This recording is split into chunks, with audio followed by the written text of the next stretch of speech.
On today's episode of History in a Minute, neckties.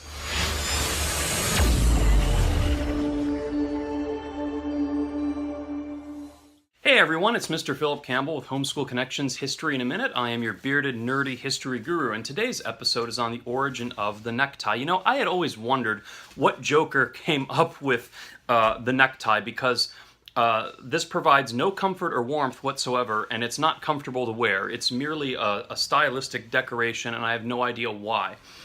That is until today, when I found out that the necktie actually goes back to the reign of King Louis XIII of France, who reigned at the beginning of the 17th century. And during the 30 Years' War, King Louis hired some mercenaries from Croatia, which is an Eastern European kingdom on the boundaries of the Ottoman Empire. And the Croatians wore this piece of fabric wrapped around their neck as part of their uniform.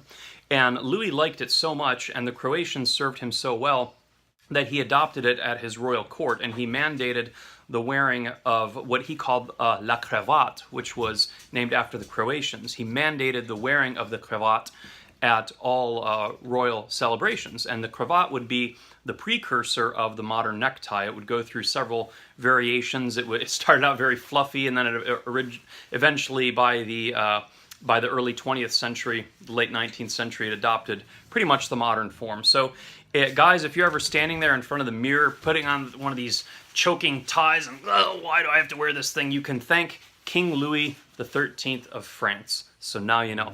Hey, for more great historical tidbits, please subscribe to this channel, and always remember that history is awesome.